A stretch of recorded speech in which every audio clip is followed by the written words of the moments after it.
What's up, everybody? Welcome to the Performance Medicine Show, our live Q&A that we do every single Tuesday. What's up, guys? Ray, what's going on? Great question there around A1C. Thank you for that.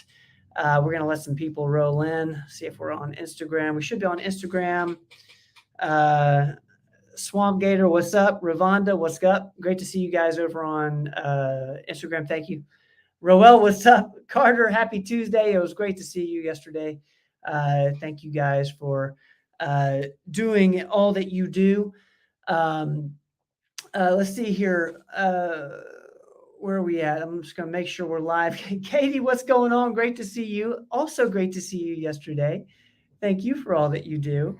Margot, what's up? Great to see you. I'm excited for what's happening here in a couple weeks. We're going to the Wellness Innovation Summit here in Knoxville. Margot is going to be speaking.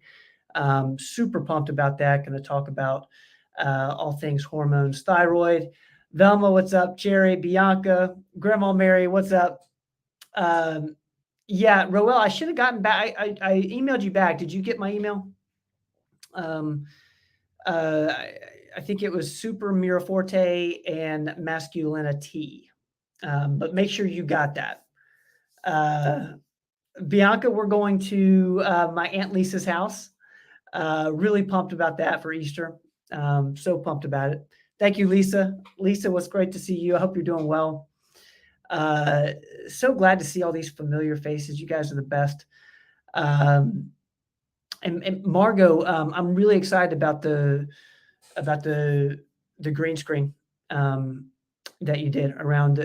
One thing we're going to be talking about over the next couple of days is this. You guys have seen the study with intermittent fasting and cardiovascular risk.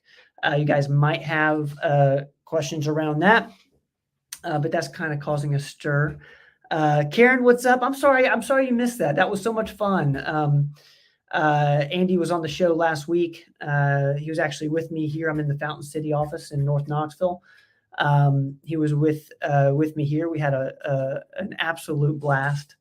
I think you can catch the replay on audio. It's on our Outside the Box podcast.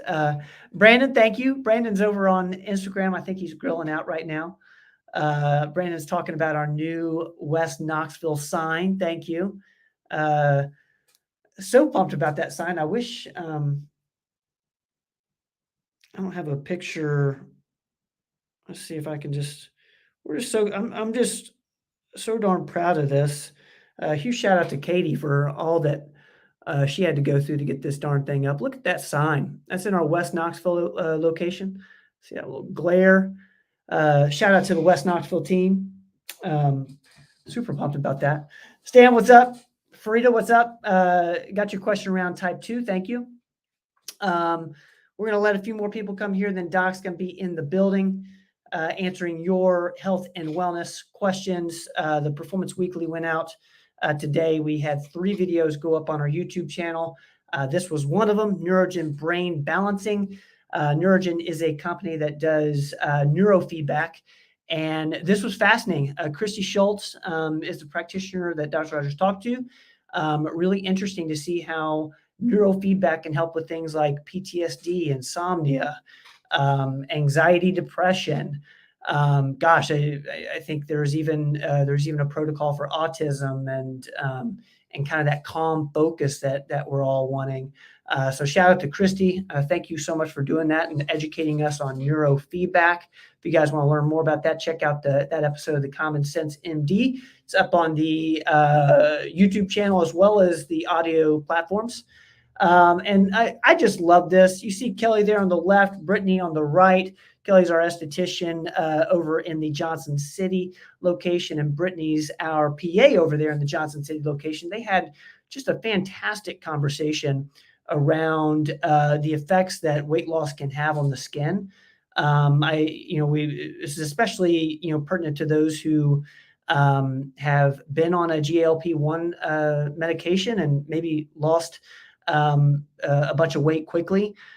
This is just a great conversation. I'm really thankful that Brittany got on there with Kelly, and they talked about this. And that's really one of our goals with the Skin podcast is having conversations between our PAs and nurse practitioners and the estheticians. So thank you guys for doing that. Such a great episode. Super proud of you too. Let's see here. Montana, happy Tuesday to you. Great job this week. You guys are absolutely nailing it. Carter, you are exactly right. That was, if you guys knew everything that Katie had to go through to get that darn sign up. I've just been taking pictures and enjoying it. It looks phenomenal. Terry, what's up? Let's see. Okay, Fried, I got you. Tracy, good evening to you. Thank you for being here. One more, then we're gonna get dad/doc in the building. Dive into diet. Nutrition coach Lucas Schmidt talks about the sugar addiction cycle.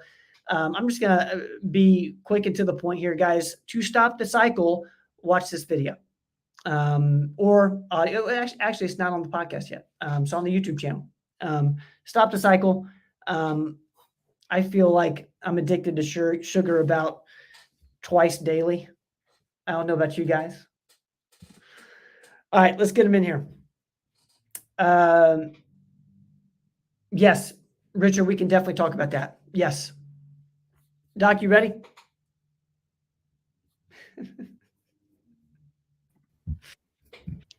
What's up, man? Hey, Ben. You love to wear hats, don't you? I tell you what, it's because I just haven't gotten a haircut in forever. I want to get mine cut this week, I think. You're looking good, man. Thank you. And I have to say, I thought you did a fantastic job with Christy talking about neurofeedback and neurogen. That was so fascinating. And I really got, it's great to meet her and get to know her. I've already referred her a couple of patients. So yeah. really I mean, one thing you said, and I hope everybody, if you guys go watch this video, one thing that Doc said that was super interesting is that he knows healers when he sees one, and Christy was a healer, and that really connected with me as I was watching that episode.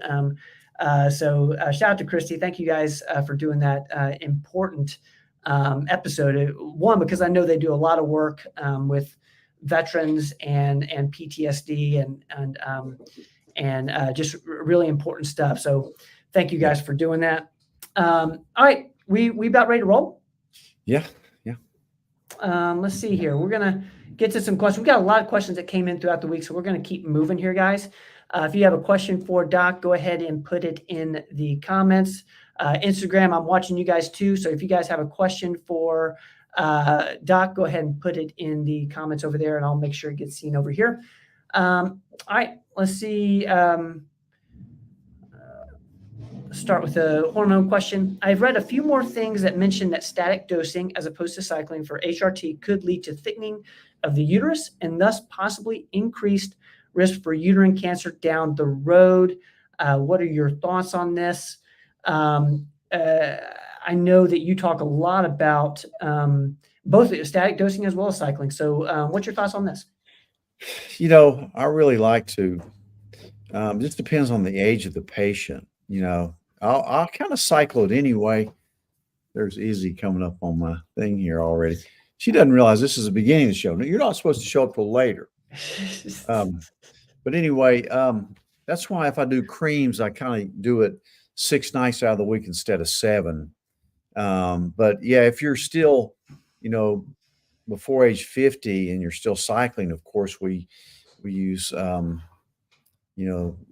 pulse therapy, where it depends on, we use more estrogen in the first part of the cycle, more progesterone in the second part.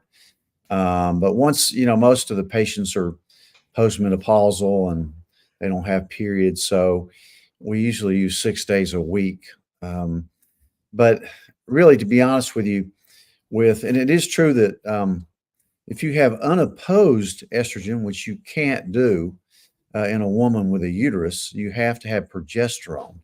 So it's true that any form of estrogen could cause a little thickening of the endometrial lining because it brings it back to a more youthful stage. Sometimes with the fact that they start having periods again, that's not real common, but it can happen at first.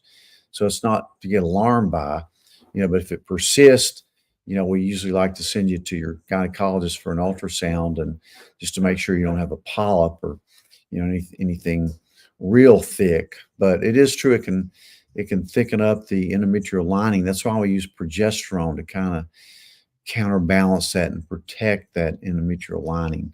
But a little bit of thickness is going to happen, just by nature, giving you natural hormones. So, yeah, that can happen, but certainly if you balance it with progesterone, um, it's not going to. I mean, it'd be very rare to cause something like endometrial cancer. I mean, that is rare. Um, but which it could happen with or without hormones. But that's why we also look at any kind of postmenopausal bleeding seriously and get it checked out. So it is something to keep your uh, ear about. But so static dosing, I don't mind it. If you use creams, I usually use it 6 nights a week instead of 7. For most women, earlier than 50, cycle it anyway. And if you do everyday dosing or even do pellets, as long as you're on progesterone, it's very protective and rarely going to be a problem. But you always look out for them, though, because if you have any unexplained bleeding, it warrants a further investigation. Great answer there. Great question too. I love these kind of contextual hormone questions because these sort of things we can really only talk about in settings like this. And it seems to me like it's kind of a risk versus benefit analysis, Right, like you said, right, and while right, also keeping your note like kind of right. I think that the risk of not taking hormones are way greater than the risk of taking hormones. The benefits of taking hormones for your bones, your heart, your brain, your vitality far outweigh the risk. But you still need to get your mammograms annually and pap smears, and checkups. So it's important. Yeah, guys, smart hormone therapy. Make sure, ask these thoughtful questions. These are very, very important. Don't just go on hormones kind of willy-nilly. It is complex. So thank you for that question and letting us talk about hormones in that way. I'm going to get this question up here. It came over email. What do you think of the Life Extension products waistline control with Meritrim and AMPK metabolic activator? What's your thoughts on this? Yeah, I use both those. I started somebody today on waistline control. If somebody has a preponderance of abdominal fat, those are two natural ways to kind of um, fight it. I think they both work. It's not going to work overnight. They're not um, automatic appetite suppressants. They're both herbal. The waistline control, I think, is made out of Garcinia mangosteen, if I recall, and the AMPK is more. I think it comes derived from a couple things. One of them is rose hips, I believe, but and another Chinese herb. I forget the name of it, but um, so AMPK is really it's a more broad spectrum, really longevity medicine too, or supplement. It increases SIRT1 and kind of in a way, AMPK is an enzyme that's made in your body, and you make less of it as you age, and you almost think of it almost kind of a like a metformin type drug. Um, it prevents glycation. It really, I don't know that I would call it a metabolic switch, but it's kind of like a switch to in your body that kind of switches it to burning the fat stores versus putting the fat as storage. So that's kind of how that enzyme works. I mean, your body's got an incredible way of storing fat for when you may need it, and then utilizing it when you don't need it. Other ways to increase AMPK, which is what that herb does, is fast exercise, and certainly metformin does it as well. Um, the AMPK metabolic activator doesn't cause the GI side effects that metformin can. But yeah, both those that are used to kind of target belly fat is the way I look at both those. They work in completely different ways. Um, the AMPK activators a little more broad spectrum as far as some of the other longevity benefits. How I would describe those. Is this an either or an and product? Could it Oh, be and? you could use both of them. Okay. Yeah. Great question there around those two products. Thank you guys for putting that in there. I think I can answer this one pretty quickly. How can I purchase the methylene blue caps from you? Drops are too hard for my mom. Right now, the capsules are not online yet, but we need to make that happen, and that's on me. But they're in all of our offices. So if you're close to any of the offices, they're in there and will be online soon, which is, by the way, performancemedicine.net/shop if you guys want to check out some of the Dr. Rogers formulas. Okay, let's go on to this is a general question, but a really, really good one because, one of the reasons we have this show every week is to hopefully give you guys the tools you need to have better conversations with your doctor provider. So in general, if someone were to say, "Hey doc, I'm getting ready to see my primary care tomorrow. What blood work test should I make sure I get?" Anything that you would say for this one? Yeah, it depends on what your age is, for one thing. Most doctors are going to check a lipid panel, metabolic panel, CBC, sometimes a TSH for thyroid. Those are the main things. You really need a lot more than that, though, which is why I run the Cleveland Heart Panel, which has different inflammatory markers. I would definitely ask your physician for a CRP, HSCRP, to see what that important inflammatory index looks like.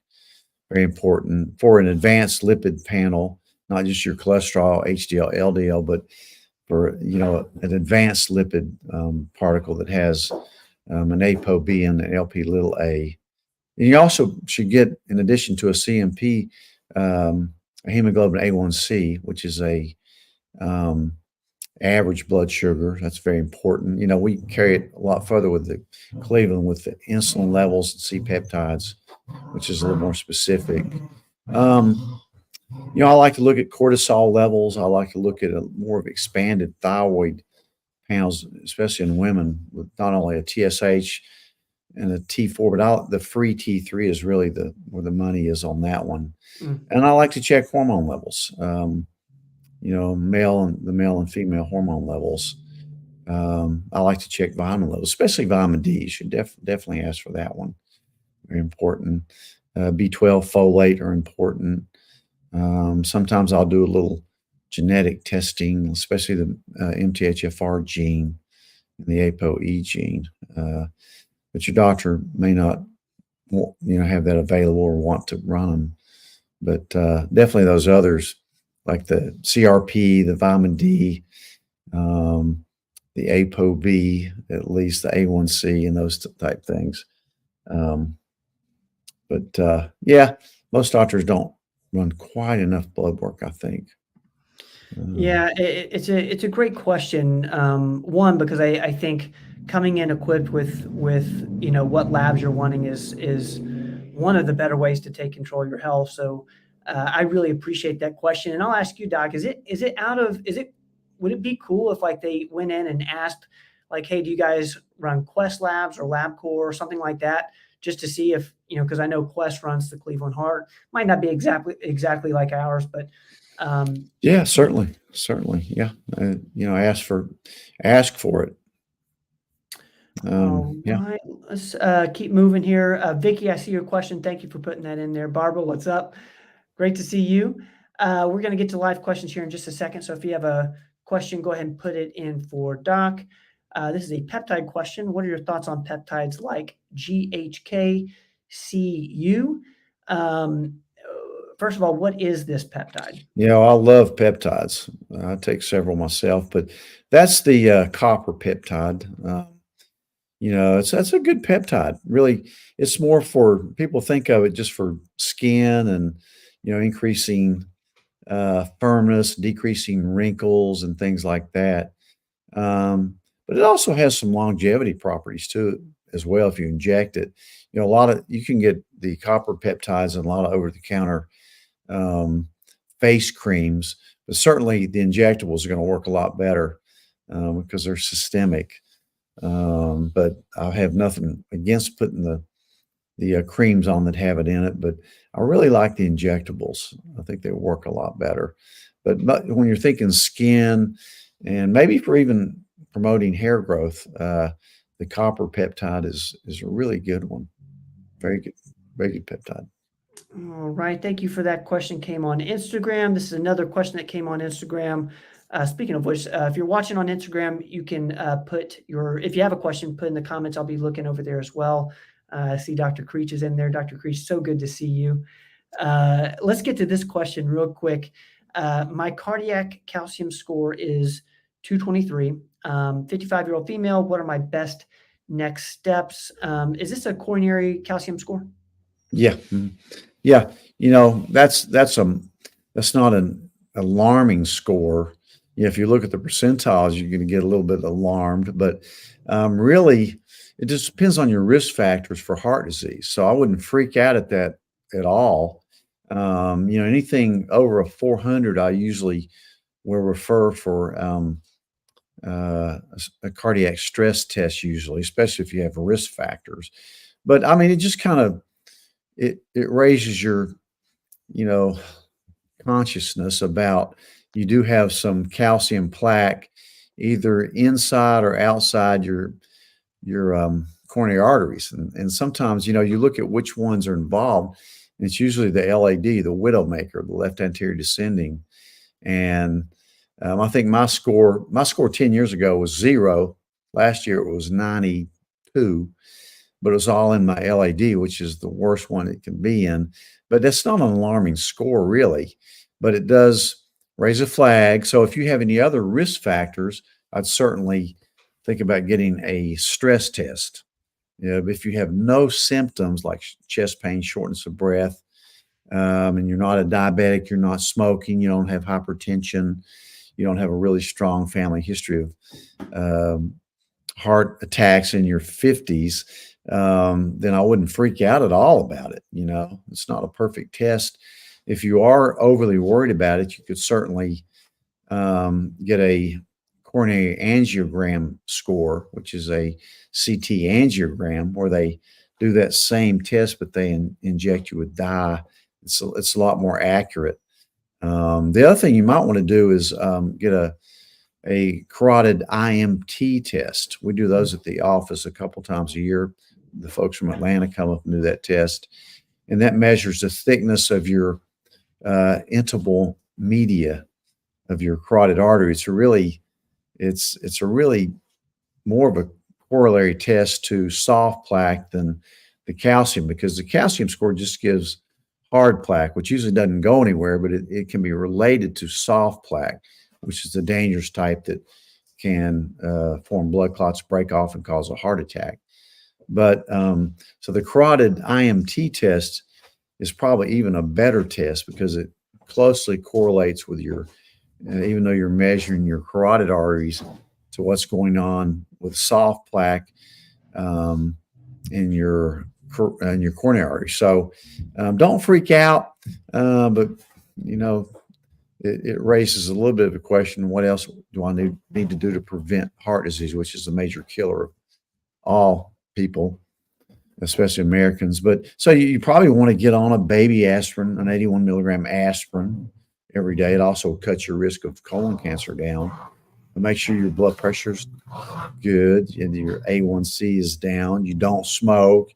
You work out. You're not obese, and do all those other things you'd want to think about. But certainly, if you have a lot of those risk factors and you having any symptoms, you need to look further with a Mm. cardiologist. Great question. I'm so thankful that they sent this in. One, I hope that gives Very good question. some peace of mind, but also, some things that you can start to do now. Some things that can help. So thank you, Doc. Great answer there. All right, we're going to keep going here. This is kind of along the lines here. I'm just going to put this up for Margot, our PA over in the Fountain City office where I'm located right now. I had a patient today who brought outside labs, was told they were all normal, but they were not. If you look closer, many were not in optimal range. So she's recommending seeing a provider who understands the difference between lab normal and optimal healthy levels, especially if you're having any symptoms. I think this is something that all of us can learn from and take with you to your providers. Like, I want to see optimal. A lot of people will say you're fine when you're in that normal range. So another tool in your toolkit. Great point. Yeah, you want optimal. You don't want normal. Normal could be bad. Normal could be making a D minus. You Yeah. want to make an A. So Yeah. you have to look at that and listen to the symptoms. So. Okay, we're going to keep going here. This is let's see here. Where am I at? Wondering if you would please share your thoughts on flea/tick preventative for dogs. Which kind do you think is safer for both the dogs, oral, topical, or collar, and for the people they live with, especially if the dogs are around children? Izzy and Ike are making a question, which is so cool. What kind do you use for Izzy and Ike? Well, What's your thoughts? I'm not a vet, so I don't know much about that. But I'd say it'd be safer for the dog to use a collar or topical. Maybe safer for humans if they chewed one of those things up, which is what we do. I think the interceptor may be one they chew up. That may be for worms. I'm not sure, but that's a pretty good question, really, because some of those flea and tick medicines can be pretty toxic. I think I heard something last year. A patient was telling me their dog had died by using one of those new 3-month flea and tick oral medications, they thought. And I forget, it was made by Merck. But yeah, I mean, I would use the ones that say natural on it if possible, Yeah. and talk to your vet about it. Say, hey, I'm concerned about this. I have little kids. Yeah. And also for your dog, Again, I'm not a vet. I'm not an expert on that, but anything you can do more along the more natural routes rather than some of the newer, more potent 3-month things, I think would be more dangerous to your dog. That's a great question. So express your concerns to your veterinarian and get some reassurance along those lines. Great question there. I think, Izzy and Ike are on the show each week. So I do think it's interesting. Like, what are you doing with Izzy and Ike? I mean, they're a picture of good health. So I think whatever you're doing, it's working. Okay, we're going to keep going. If you guys have any questions for Doc, go ahead and put it in the comments. Heather, did we lose connection? Are we still up on Facebook? I see Heather lost it there for a second. I hope we're still on. I see we're over there on Instagram. Let us know if you guys can't see us or if there's a problem. I'm going to go to Ray here on YouTube. In 2 separate studies done by Mayo Clinic and the Cleveland Clinic, pendulum probiotics with Akkermansia lowered A1C by 6 points and blood sugar spikes by 33%. What is your opinion on their products? So it seems this is pendulum probiotics with Akkermansia. Yeah, that's the second person that's asked that question in the last month or so. I don't know much about the pendulum probiotics, but man, an A1C that gets lowered by 6 points is unbelievable. I don't know if that is 6 points or 0.6, but I can't imagine it lowering it by 6 points. That's unbelievable. But I have to look into this a little more. I haven't heard anything bad And apparently it's a pretty good product, but, man, that's impressive if that's a real deal with the 6 points. But I'll look into that more you know, and see. It's just hard to believe that, it can lower it by that much. I guess we'll Ray, s let us know if we're interpreting that question wrong, but keep us posted on that because that is super amazing, super cool if that's what's happening. We're going to go back over to let's see here. I'm going to stay on YouTube with Frida. I'm type 2 on metformin, 1,000 milligrams daily, readings at 6 a.m. in the mid 120s. Now it's 130s, 140s, so up. Check it at 8 before eating and gone up 20 points with no food. Why and thoughts on Ozempic, I believe she corrected that. Ozempic and those other drugs. Okay. I hope Yeah, I interpreted yeah, that right, Frida. yeah, yeah, certainly, metformin, you're only on 1,000 milligram. The normal dose for a diabetic is 1,000 twice a day. Um, but your readings are in the morning. So, it's not too unusual for you to get a little boost, um, early in the morning, because of the Somogy effect or dawn phenomena, where your cortisol, which kind of wakes you up, temporarily, raises your blood sugar. So that's kind of normal. Um, I hope I'd like to know more about it, like your A1C and hopefully you're using a continuous glucose monitor.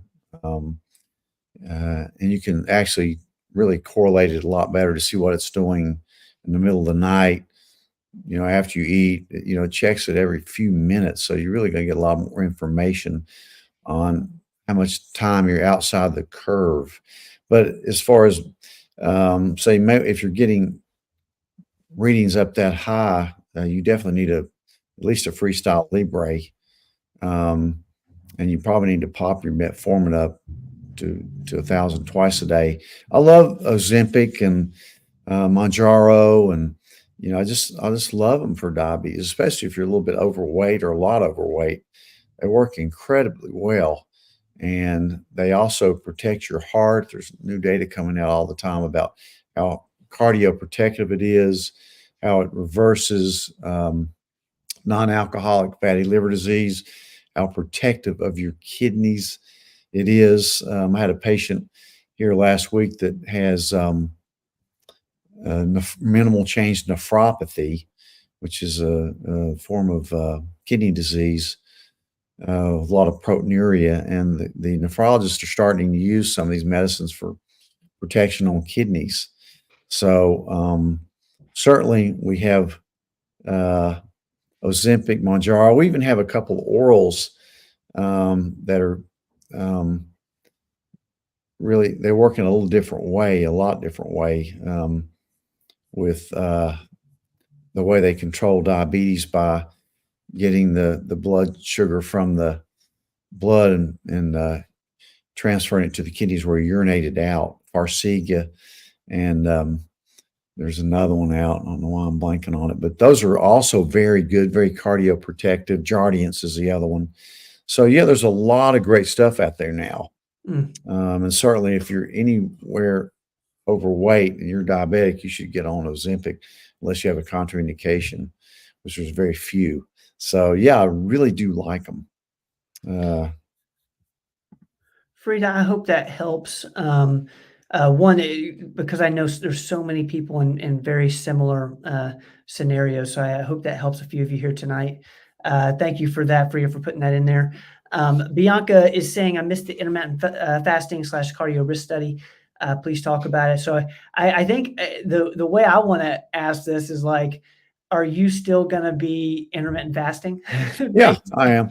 Well, if you look, there was a recent study that came out and said that people that fasted had increased um, cardiac events. But really, if you look at the study, and Dr. Attia has a good explanation of that study. I love it when he really goes through these studies with a fine-tooth comb. He's definitely a researcher and a brainiac. But if you look at that study, it's really kind of a bogus study. I think the ones that uh, had cardiac events, number one, it wasn't a placebo controlled double blind study at all. It was a random study. Um, and it only and had quite a few people in it, but um, it didn't ferret them out into different risk categories. And the ones that had the cardiac events were diabetic and obese. So they already had risk factors. So I don't put anything into that study at all.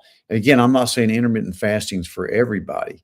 There's certain people that don't do well on intermittent fasting, but it's certainly great for, senescent cells. And it's just a good way to, I think, to lose weight and to add that extra longevity benefit along with calorie restriction Yeah. and that type of thing. But yeah, that's a great, yeah, people were freaking out about that study, but you just go, Dr. Attia gives a way better explanation and goes in, he spends an hour on it. Yeah. So go to his last post or podcast and he'll explain all about it, why he doesn't take any stock in it. But I mean, intermittent fasting is not for everybody. A lot of times you go by how you do, your weight, how you feel, what's happening with your visceral fat, that type of thing. But yeah, so it was totally misleading. I think it was based on a poster somebody put up at some meeting. So it really doesn't have a lot of basis to it, I don't think. Bianca, thank you for teeing us up on that. I love talking about kind of things that new studies that are coming out and might cause concern. Sometimes, there is cause for some concern, Plus, and sometimes not. you can come up with an answer, whatever you want to answer you want on a study, you can find it. Really. I love that. Yeah, Glenn, I see you over on LinkedIn. Thank you so much. I need to start doing that over on LinkedIn with the hashtags. Thank you so much, Glenn. I think Glenn's in the UK, which is so cool. We got people in the UK watching. This is amazing. I appreciate you It's really guys so cool. much. It's got to be late in the UK though. It has to be. He Glenn, must what be a time? night owl. He must be a What night time is owl. it? It's 2 a.m. there. I'm gonna put this up from Morgan because I Here, love Morgan, and I think this is emoji Hey, talk. Morgan. And I think it's a doctor pills and injections. I love it. Morgan's a guy that looks great. I mean, He I looks always say amazing. I don't like to say for his age because he's not that old, but he's really he's got that longevity thing going. He You looks know, amazing. Morgan, thank you for being here, man. All right, let's go to it's another kind of study type question. Richard's asking, can you comment on this article last week around the Cleveland Clinic-led study discovers link between high levels of niacin, a common B vitamin, and heart disease? Should we stop multiple vitamins? no. Again, I think that was another kind of bogus study. If you look at that study, and I think maybe Atia goes through that one as well. But yeah, I mean, if you look at a study, you think, man, I should never take niacin, which we've always thought of as being cardioprotective because it lowers your LDL, raises your HDL, and which is very cardioprotective. But now they come out and say, well, more people on niacin had a cardiac event. But if you tease it out, again, it's another one of those examples of people trying to make vitamins look bad. So certainly I wouldn't change anything I'm doing based on that study at all. And I forget the specifics of it. That one came out a couple months ago, I believe. It was really a biased study. It wasn't a double placebo random trial. So I don't make much of that at all either. I really don't. And again, there's different forms of vitamin B as well. But look at that study with a fine tooth comb and look at the analysis of that study, including the one Dr. Attia did. So no, I wouldn't. I certainly am not going to stop taking my B vitamins because of that. And again, they don't even tell you what form they were taking. So, Great question there, Richard. Thank you for putting that in and letting us talk about it. I'm going to get to Glenn's question because Glenn is up. It's 11:39 in the UK. So thank you for staying up late with us, and I want to make sure we get to your question. Let's get here. My mother has breast cancer that was treated, but she had no CT scan. Turns out the breast cancer had spread to her liver, pancreas, and lungs. Treatment is metformin, mebendazole, simvastatin, and doxycycline, plus curcumin and vitamins. What else should she be taking, please? Great question there. Mal, be thinking about your yeah, mom. that's a toughie. Certainly, I like the metformin. I like all those things she's on. Um, another one you could add is CBD. If hopefully she got the cancer out. Um, you know, it's just, it's certainly within the realm that she can come through this. But I would certainly look at other treatments. I would look at both. Again, I'm a person that would be doing both. The traditional and the alternative. I don't know whether she's had uh, surgery or lumpectomy, if she's had radiation, chemo. I'm not against that. I'm not big on radiation. Some chemos work pretty well for that as well, if you can tolerate it. But certainly, it seems like you're going more the natural way. Another thing, I would be on a ketogenic diet for sure. I'd be considering 91 years old. Okay, I understand. Um, IV vitamin C, I'll certainly be doing that along with a ketogenic diet. Look up the studies on mistletoe. Mhm. There's some clinics that are doing mistletoe that's pretty beneficial. But I certainly understand at 91, you're not wanting to Yeah. really get too toxic. But gosh, I would look at that diet real hard. Read the book How to Starve Cancer. Hmm. That's a pretty good book. But good luck to her. We'll certainly be thinking about her. Glenn, keep us posted on your mom, man. We'll be thinking about her, and thank you for putting this question in. And thank you for that book recommendation, Doc, How to Starve Cancer. Because I know other people are going through things like Glenn's mom. So thank you for putting this in there, Glenn. Let's keep moving here. I'm going to try to get to as many as we can. Let's get to Vicky on Facebook. The question is, what do you recommend for a 4-year-old that lives in a poor air quality environment that is prone to upper respiratory and bronchitis type issues? Are there any supplements or other treatments you can recommend? Obviously you're not a pediatrician, but how would you look at, one of your own this way? Yeah. First of all, use a good HEPA filter in your house. That's Uh, really important. And I would also look at the nutritional aspect of it and make sure that they may have nutritional problems like with glutens, with dairy, and that type of thing. I don't know if their guts like, but certainly, um, you know, babies that are breastfed do better. Um, but I like honey. That's another thing I really like. You can't give honey to anybody under 1 years old, but for a 4-year-old, you could give them a little dose of local, non-filtered, unpasteurized honey every day, a little dose, like a tablespoon of it. They'd probably love it.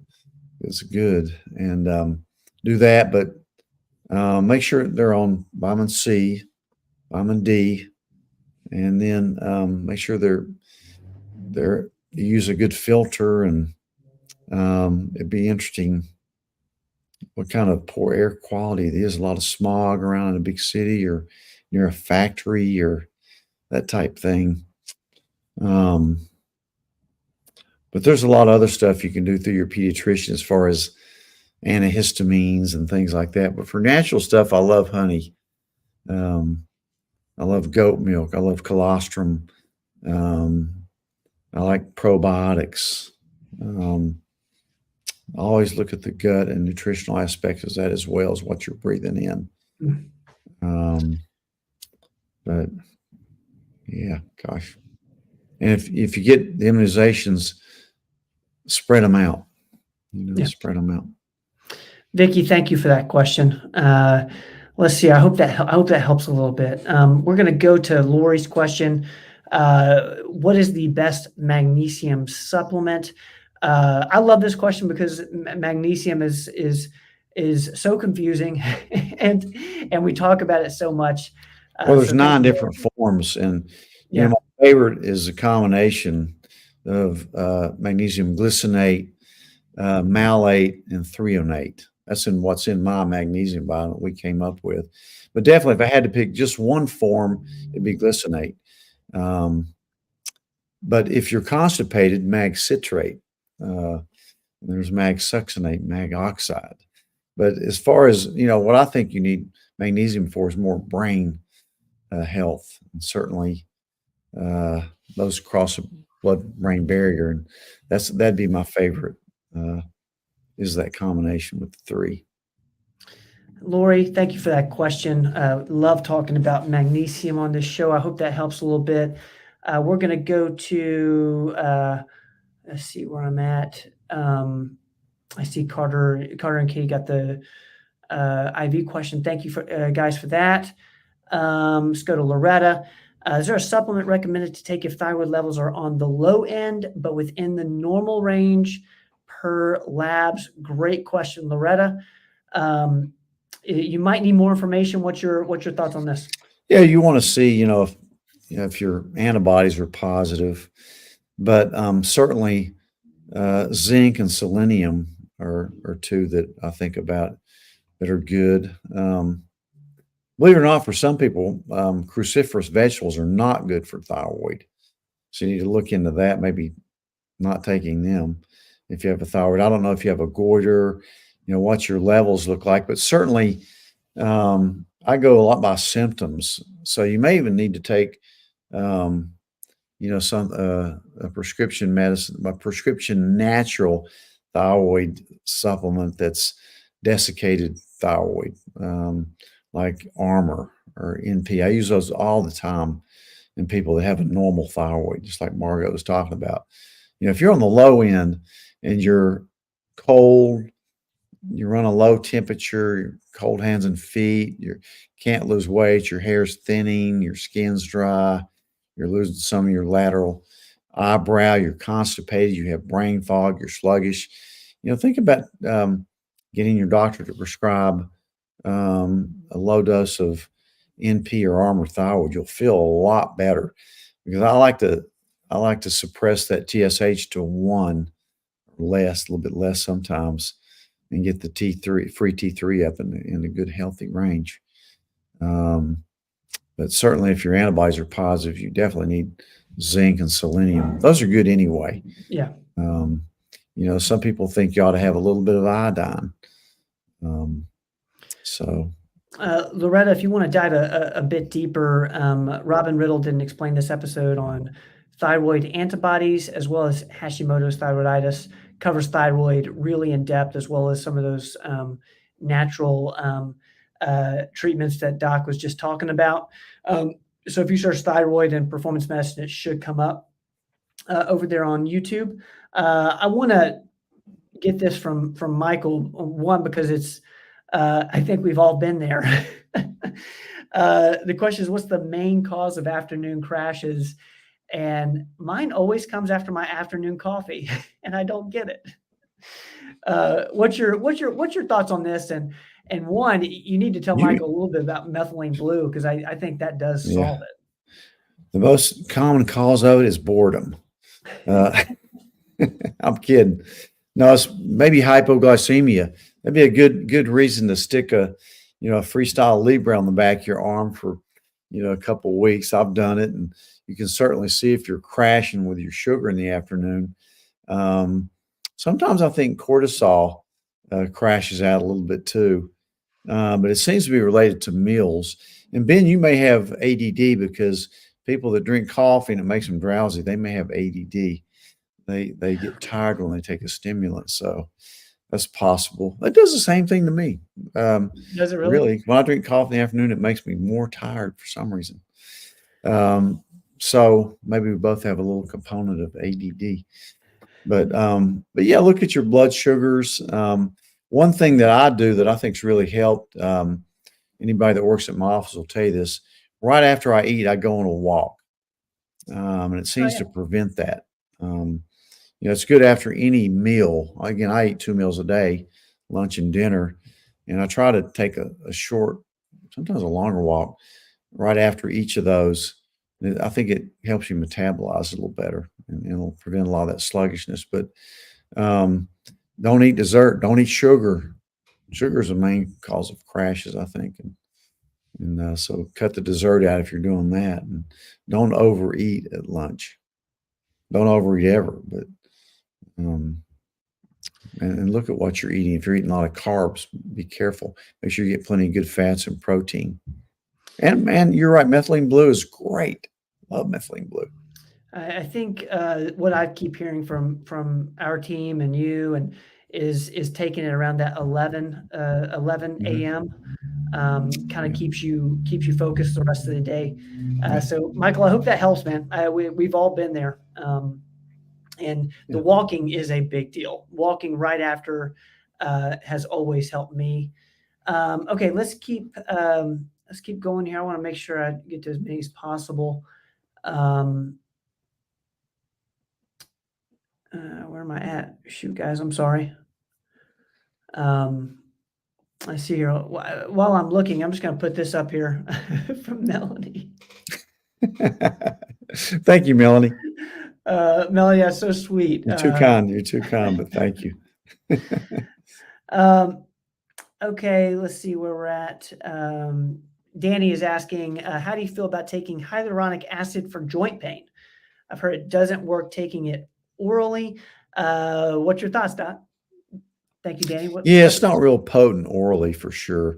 Hyaluronic acid is great for skin. It's good if you inject it into the joint. But it's not really potent orally for joint pain. Certainly, what I like for joint pain, if it's gone on for a while, if you've got a little degeneration going or maybe even a small tear, is PRP. I Mm, love platelet-rich plasma injections. Um, Jill, um, our PA that works in Bristol, who's worked ortho for 20 years, she injected both my knees and my shoulder, and it made a world of difference. And she just, I think Kelly, my daughter, she was skiing this winter and fell directly on her shoulder, which had been bothering her mm, for a long time anyway. And I'm pretty sure, well, I know she tore her rotator cuff because Ernie looked at it under ultrasound and she had a small tear. Jill injected it with PRP and it really has helped it. mm, It doesn't work overnight, but certainly I like that better than hyaluronic acid uh, or any of the things. But yeah, I agree. Orally, it doesn't seem to work that great for joints. mm. Danny, thank you for putting that in there. I hope that gets better, man. I know that's annoying. Joint pain is no fun. Roel's asking, Doctor, I heard on a podcast that infants/toddlers are having eczema problems. Have you heard anything about this? More than normal. Heard anything around this? Yeah, it seems like they're getting more rashes. They all have cradle cap, which is kind of a form of eczema. But yeah, a lot of it's allergy from the toxic world we live in, and unfortunately, they get introduced to some milk that they may not be able to tolerate, and things like that. They start breaking out. But just talking about the 4-year-old that they had all these allergies. We're seeing a lot of more allergy problems with kids in general. I mean, I think by the time they're 18, over 50% of children have a chronic illness, Mm, and over half of them are obese. So, um, dietary factors are certainly, I think, part of most of that. I really do. That gut microbiome is out of whack. So yeah, I don't see it, a lot of kids, babies anymore in my practice, but I certainly hear the same thing. And Roel, maybe they're not spacing those immunizations out enough. I don't know if that has anything to do with it or not. let's get to Lori here. Regarding the thyroid question, did you say you like this to see TSH around 1? Ideally, yeah. And normal's anywhere, I think, from point 4 to 4.5, which is ridiculous. It's such a huge number, but a lot of times I'll go by your body temperature and some other factors like your free T3. Um, and I always look at ferritin levels and cortisol levels. They interact with it, and insulin levels. They Mm. all affect your thyroid function. Thank you, Lori, for putting that in there. I want to get to Lisa here. Thank you, Lisa. Lisa always shares the broadcast. So since my critically high CK level, I've had nerve conduction test and EMG. Neurologist said a couple areas of concern were revealed. Scheduled for surgery April 19th for multiple muscle biopsies. Do you feel like my 23-hour fasting, eating 1 meal a day, which is dinner, would have caused all this? Seems that she has friends who swears I'm harming myself by fasting. What's your thoughts for this? Because I know Lisa's lost a lot of weight recently, and she's having people around her talking to her around the fasting. What's your thoughts on this? I would prefer that you ate 2 meals really within 6 hours. I think you might feel even better. I doubt that caused it, to be honest with you, but, something else is going on. Um, definitely look at your gut and see what's going on with that, especially if you're having any symptoms from gut dysfunction.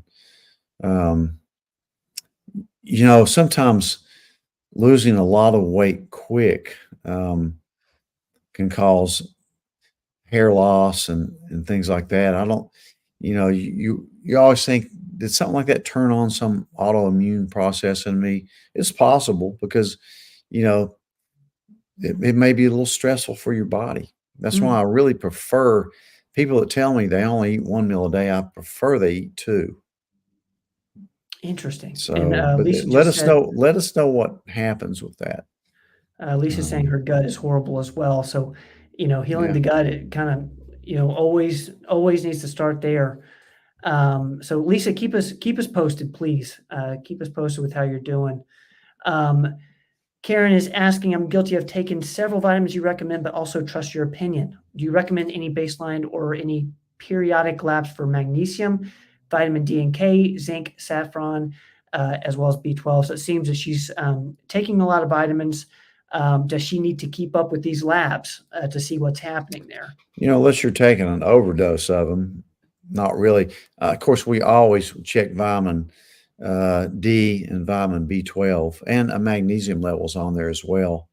If you really want to get specific about magnesium, you almost need to do an RBC magnesium level rather than the serum magnesium that most people, including the Cleveland Heart folks, do. So if I'm really worried about your magnesium, then I'll check an RBC magnesium. But no, I mean, again, with the D, yes, you need to follow that. The B12 is just a routine test.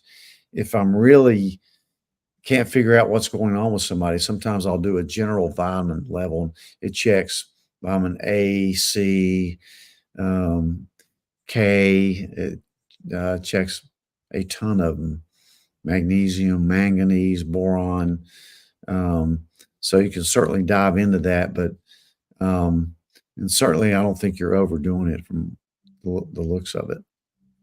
Um, That's a great question. One, like, when we're taking, so many vitamins, should we be following what's happening with our levels? And obviously you want to, check levels to see if they're working. I know you talk a lot about vitamin D and checking levels yeah. with that. Karen, thank you so much for putting that in there. I'm going to get to Sandy real quick. Sandy, it's so good to see you. I recently bought the methylene blue uh, working 8 p.m. to 8 to 8. So, okay, 8 p.m. to 8 a.m., I'm assuming. What would be the best time for me to take this, and what kind of benefits can I expect? So it seems she's working the night shift. Um, Yeah, I'd probably take it in her case around maybe 6 o'clock in the evening. Okay. Don't take it before you go to bed because it's kind of can stimulate you and prevent great sleep. But so you would take it almost the opposite time that somebody else would take it. But it benefits focus, energy, less UTIs. It's just better exercise tolerance, better breathing. Definitely the main thing is more energy, more energy and focus. And we treated a lot of people with long COVID for it. It really helps. Thank you, Sandy, for putting this in there. Because one, we haven't talked about it with this sort of sleep schedule. So thank you. We're going to take this last question here, then we're going to call it an evening. We'll get to any questions I miss. I'll make sure we get next week first thing. Freda's asking hubby's blood work. His HGB was 4.2 in 6 months, then it dropped to 13.3. Any ideas? And I hope I'm reading that right, Freda. Any thoughts on this, Doc? Yeah, that's hemoglobin. That's your red blood cell count. Yeah, that's not a big deal. I mean, that's not a big move, to be honest with you. Certainly with anybody, especially a man, you want to make sure that, they're not losing blood anywhere, especially from their GI tract. So, hopefully they're up to date on their colonoscopies. If there's any question, you can get 3 stool guaiac cards in your doctor's office and check a stool sample from 3 different days to make sure he doesn't have any occult blood in his stool. But that's not a major drop, in my opinion.